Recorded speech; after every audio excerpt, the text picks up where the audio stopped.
On the day I was born, Mother didn't rush to give me a name. Instead, she had me, a dragon hatchling not yet opened its eyes, call out my true name, for she was no human. She was a black dragon, and by our clan's rules, a dragon hatchling must awaken its inherited memories and call out its true name to be recognized as a true dragon. When a flood of images surged into my mind, I instinctively uttered a string of syllables. Mother heard it and smiled with relief. It was only then that I realized with a shock I had transmigrated into a dragon. After finally struggling my way out of the eggshell, a system notification suddenly blared. Congratulations, host, on breaking out of your shell. Beginner quest completed. Would you like to spin the lottery? Sure enough, the standard transmigration system. I confirmed without a second thought. The next second, I heard the mechanical voice announce, Congratulations, you have drawn the skill, Feast. Converts all food consumed into HP, and permanently increases body size. Skill origin, League of Legends. What a marvelous skill.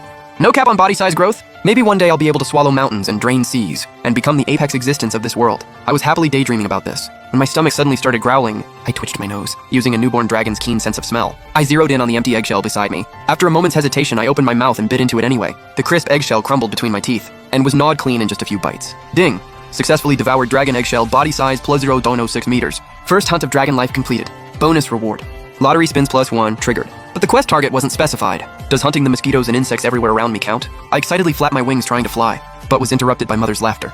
Foolish child.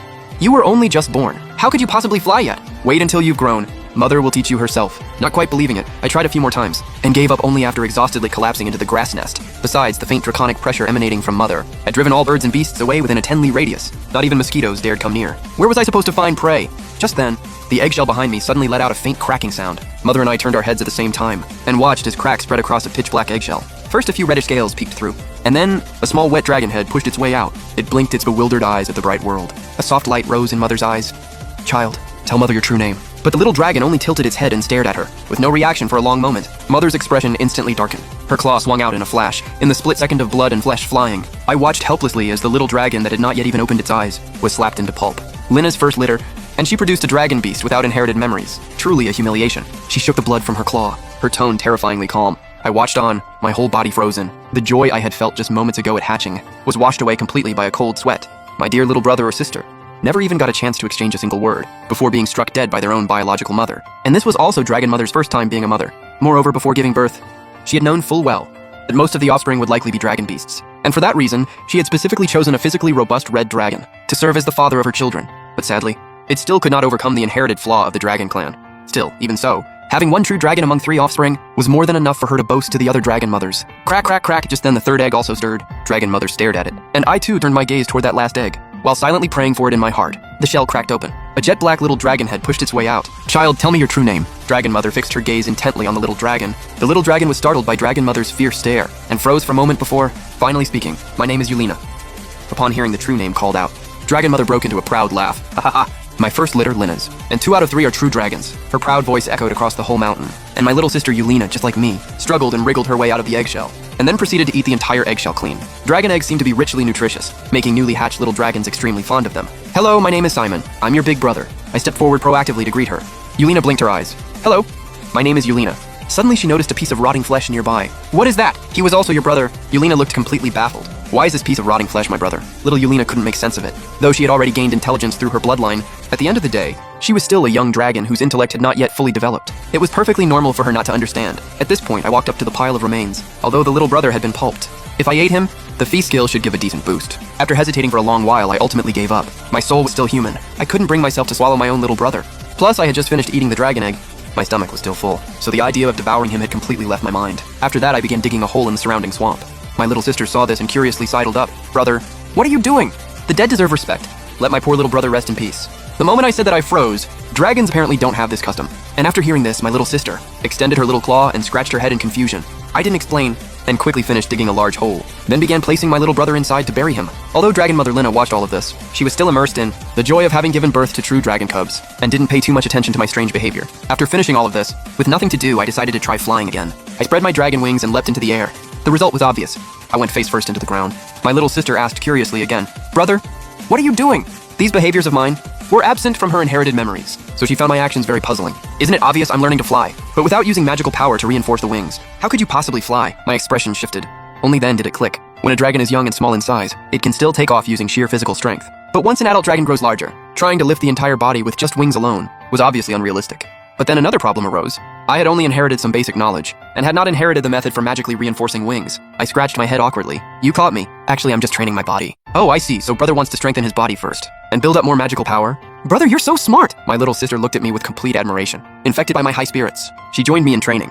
Dragon Mother watched this scene with great warmth and satisfaction, gave a yawn, and before long drifted off to sleep. A few hours later, I had genuinely learned to fly, but with it came an energy drain. After training all this time, the energy from the eggshell had long since been fully digested. My soul being that of a 20-something human adult, I had no choice but to shamelessly ask for food. Dragon Mother, I'm hungry. When I turned to look, I found Dragon Mother's eyes were tightly shut. Snoring deeply, my heart immediately sank. Dragons have extremely long lifespans. A typical nap ranges from a few days to several decades. By the time Dragon Mother woke up, my sister and I would probably have starved to death long ago. This mother was far too irresponsible. Couldn't she at least leave some food for the children before sleeping? At this moment, my little sister, who had been training with me, was also feeling somewhat hungry, grasping the severity of the situation. I put on a grave face. Yulina, we have to wake Dragon Mother up. Otherwise, being only a few hours old, I simply can't catch any prey. Right. But how are we supposed to wake Mother up? My little sister tried shouting loudly, but it had absolutely no effect. It seemed ordinary methods weren't going to wake Dragon Mother. Then what do? I'm so hungry, it's awful. My little sister darted around in a panic. I gritted my teeth. It looked like there was only one method left. What method? Brother, hurry up and say it, Yulina urged. Simon raised his head and looked at the immense Dragon Mother, and swallowed nervously. To wake her up. Ordinary methods are useless. We can only try attacking Dragon Mother. Hearing this plan, Yulina also froze for a moment. Are we really going to attack Mother? What if she wakes up angry? Yulina hesitated.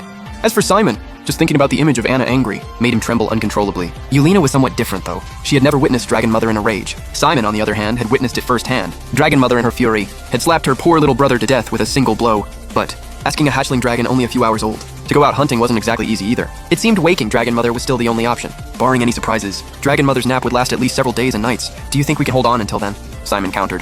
Yulina fell silent. It was obvious that without Dragon Mother, Anna providing food, these two little hatchlings had absolutely no way to obtain food. By the time Anna woke up, she would find only 2 corpses.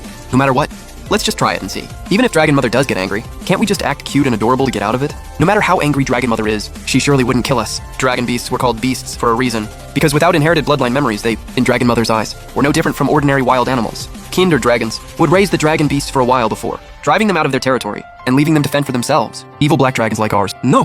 Simply killing the dragon beasts outright was considered mercy enough. Dragon Mother Anna was clearly not a merciful black dragon. But compared to dragon beasts, true dragons were treated far better. Even evil black dragons would raise their true dragon cubs, and once the children had the ability to protect themselves, would drive them out of the territory. Decided, let's do it. The 2 hatchlings launched an attack on their own Dragon Mother, playing out a touching scene of filial devotion.